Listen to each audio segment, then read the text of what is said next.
E aí galera, esse vídeo aqui é um registro sobre os acontecimentos mais recentes envolvendo a pandemia do Covid-19 aqui no Brasil. A gente começa destacando a situação do estado do Amazonas, em que está muito delicada devido ao grande número de pessoas infectadas pelo Covid-19. Nos últimos dias, a gente acompanhou imagens dramáticas da falta de oxigênio nas unidades hospitalares, pessoas que batiam as portas de hospitais e tinham um atendimento negado justamente por falta de oxigênio. Pessoas se aglomeraram em determinados pontos para comprar cilindros de oxigênio para parentes que estavam sendo tratados em casa. Realmente, Manaus está com um sistema de saúde muito sobrecarregado e também pediu apoio de várias unidades da federação para poder desafogar a situação do sistema de saúde. Alguns artistas disponibilizaram oxigênio, né? Foi o caso do Gustavo Lima, do Whindersson Nunes, parece que o Luciano Huck também mobilizou ali algumas empresas para fazer doação. O próprio governo federal também disponibilizou oxigênio para Manaus. Enfim, a situação está muito preocupante. A iniciativa do governo do estado foi remanejar pacientes de menor complexidade para outros estados. Então, essas pessoas foram remanejadas para poder disponibilizar vagas para os atendimentos mais graves nos hospitais de Manaus. O estado de Rondônia também foi instado a ajudar. O estado de Rondônia disse que iria tentar ajudar da melhor maneira possível, afinal o estado de Rondônia já apoia o estado do Amazonas, que é o maior estado do Brasil em território, né, em área de abrangência, e em decorrência disso é Rondônia, Porto Velho, que suporta o atendimento de alta complexidade de pacientes aqui do Humaitá e de outros municípios circunvizinhos. Mas mesmo assim, Rondônia se colocou à disposição para ajudar na medida do possível os pacientes lá de Manaus, aqui na capital do estado. Também temos outra situação, a variante do coronavírus que foi descoberta lá em Manaus e que impactou várias outras localidades. Medidas foram tomadas, o estado do Pará fechou a divisa com o estado do Amazonas em decorrência disso, somado também ao grande número de pessoas doentes. O estado de Rondônia ainda não fechou as divisas e, pelo que disseram nossas autoridades, por enquanto não há pretensão disso. O Reino Unido proibiu a entrada de estrangeiros que tivessem passado pelo Brasil. Aí outros países das Américas do Sul e Central e também de Portugal, justamente por causa dessa nova variante descoberta no Amazonas. E a gente segue acompanhando essa situação muito delicada pela qual está passando aí os nossos irmãos aqui do estado do Amazonas. Em todo esse contexto, é quase que impossível não avaliar o papel do nosso presidente da República em tudo isso que a gente está vivenciando hoje. Nosso presidente da República foi muito negligente no começo da pandemia. Claro que todo mundo tem a sua parcela de culpa para essa segunda grande onda aí de contágios, mas o nosso presidente ele tem que carregar essa responsabilidade, a grande parcela dele, de no começo da pandemia ter sido negacionista, ter zombado a pandemia, ter minimizado, chamado de gripezinha, entendeu? Ter também sido negligente, ter feito mandos e desmandos em relação à pandemia da Covid-19, ter manifestado desprezo à ciência, promovendo aglomerações onde ele comparecia, deixando de usar a máscara em público. Nosso presidente da República foi muito irresponsável no começo da pandemia. E claro, a posição que ele ocupa é uma posição muito importante e que influencia outras pessoas, até porque ele tem milhares de pessoas aí que o seguem cegamente, e às vezes até de forma extrema, né? Alguns extremistas bolsonaristas que chamam, não é? Então, como não dizer que o nosso presidente não influencia? Influencia. É como diz aquela frase lá do filme Homem-Aranha, né? Pode parecer besta o que eu vou falar agora, mas tem tudo a ver. Com grandes poderes vem grandes responsabilidades. Então, um presidente da República ele tinha que ter noção de que ele ocupando o lugar que ocupa e tendo o status que tem, ele deveria ter muito mais responsabilidade. Tudo que ele fala influencia no país e no povo. Se ele fala besteira em nível nacional, que suscita desconfiança de investidores, é menos dinheiro que é injetado no Brasil, pois nenhum investidor vai colocar dinheiro num país em que a política é instável. Ou então o que ele fala lá pode ser seguido por grande parcela da população.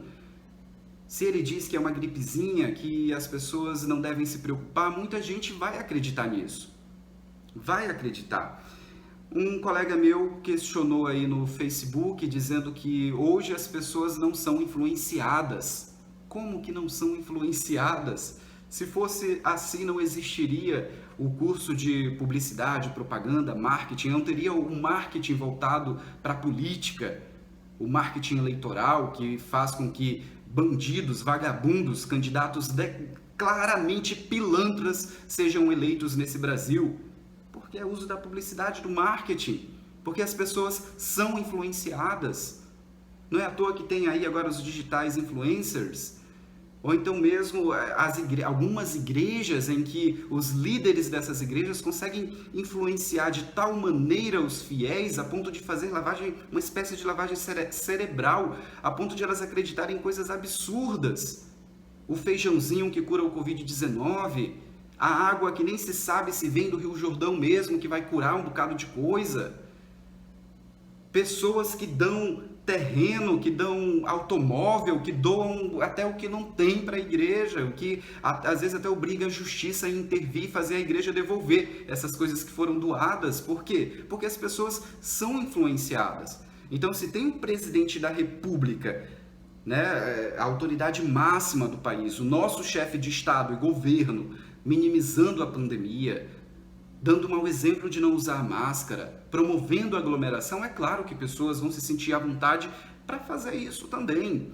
Então, nosso presidente foi muito irresponsável nesse sentido.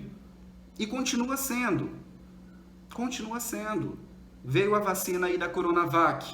As declarações que ele fez em relação à Coronavac, infundadas, sem provas, foram totalmente irresponsáveis. E olha só a ironia do destino.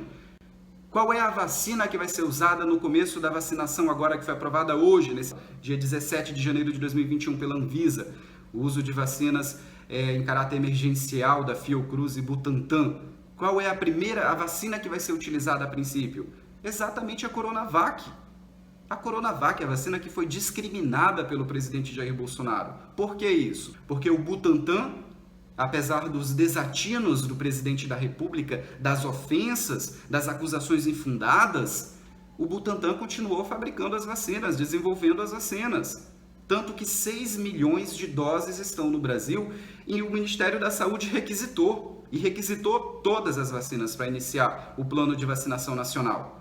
A vacina que foi comprada de Oxford e cuja fornecedora é a Índia e que o avião iria chegar hoje para pegá-las, as 2 milhões de doses, não aconteceu. Não aconteceu porque começou a vacinação na Índia e a Índia priorizou o povo dele, o que eu não tiro a razão do povo indiano, das autoridades indianas. Mas olha só a ironia, depois do presidente Jair Bolsonaro criticar duramente e fazer acusações sérias e levianas em relação à Coronavac, são exatamente as 6 milhões de doses da Coronavac que serão usadas nesse início aí da vacinação em massa do povo brasileiro.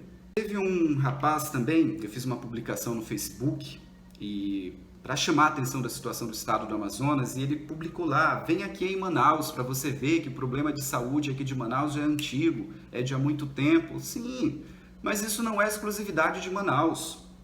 O caos que Manaus está vivendo não é só por conta da deficiência da saúde pública. Não é exclusivamente por causa disso. Até porque Rondônia, que é o terceiro estado do norte, um dos estados mais pobres do Brasil, também tem as suas dificuldades. O sistema público de saúde de Porto Velho, por exemplo, é muito deficiente também, mas nem por isso o nosso sistema de saúde colapsou. E nesse sentido, eu elogio as nossas autoridades estaduais e municipais nesse sentido, o secretário de Estado da Saúde, nosso governador, que tomou medidas preventivas, né, de isolamento, isolamento social, enfim, fechou alguns comércios, reabriu. Agora, inclusive, foi feito um novo decreto em que alguns ramos do comércio deverão ficar fechados por 10 dias a contar de hoje, dia 17 de janeiro de 2021. Alguns serviços públicos também foram interrompidos, justamente em caráter preventivo, para evitar que o nosso sistema de saúde colapsasse. Até porque cerca de 80% ou mais de 80% das UTIs de Rondônia estão ocupadas. Então, isso sinalizou as nossas autoridades estaduais para tomar esse tipo de medida aqui em cerca de 29 municípios que foram enquadrados na classificação de acordo com a gravidade. Os 29 municípios do grupo 1, se não me engano, 1 e 2. Deverão ter essas medidas de restrição social mais endurecidas e também foi instalado toque de recolher nesses 29 municípios das 20 horas até as 6 horas, justamente em caráter preventivo. Então, tá aqui, eu faço esse elogio às nossas autoridades locais em relação a isso. E é isso, gente. É isso, é preocupante a situação que a gente está vivendo e esse vídeo aqui é um registro. No futuro eu vou poder assistir, vou acompanhar, vou saber o que aconteceu em relação a essa pandemia, até porque a última que a humanidade vivenciou foi há cerca de 100 anos atrás, por aí, e agora, em plena era contemporânea, a gente está tendo esse desafio de enfrentar uma pandemia que, graças a Deus, hoje a gente tem recursos tecnológicos, o que possibilitou a feitura de vacinas. São várias, inclusive. A gente vai ter a Coronavac, vai ter a de Oxford, vai ter aquela da Rússia, a Sputnik e tantas outras vacinas que estão sendo desenvolvidas aí em tempo recorde, em menos de um ano. Então, assim, temos isso a nosso favor, graças a Deus. Tivemos muitas baixas e a gente deixa o nosso respeito a essas pessoas que morreram em decorrência da pandemia da Covid-19, pessoas que deixarão saudade e que eu espero que estejam o nosso Todo-Poderoso lá em cima. Mas é isso, gente. O futuro, né, a história dirá quem foi que errou e quem que acertou e dará os créditos a quem de direito. Então é isso aí, obrigado pela atenção. Antes de terminar, eu sei que muita gente vai me condenar pelo que eu estou falando aqui, mas esse é meu ponto de vista. Não estou dizendo que estou certo ou que estou errado, mas é meu ponto de vista. Não quero que você mude o seu. Se você é defensor, por exemplo, do presidente Bolsonaro, continue defendendo ele, é um direito que lhe assiste. Estamos numa democracia, mas esse é meu ponto de vista. E na minha concepção, o presidente Bolsonaro concorre para o que está acontecendo agora, por sua postura, por sua negligência, por sua irresponsabilidade. Podem me condenar, tá aí o campo aí de comentários, fiquem à vontade. Mas esse é meu ponto de vista. Não quero que você mude o seu, nem vou perder meu tempo com isso. Quero apenas expor o que eu penso sobre o que está acontecendo aqui na Amazônia, em todo o Brasil e pelo que eu tenho acompanhado aí nos noticiários. E lembrando que quando eu falo de irresponsabilidade, de omissão, de negligência e de maus exemplos do presidente Bolsonaro, não é um jornal que eu abro e vejo um jornalista falando, ou então um âncora de jornal falando. São imagens do presidente agindo dessa maneira, falando dessa maneira, declarações dele, vindas dele. Então não há o que dizer que é a imprensa manipulando, que é a imprensa tentando persuadir.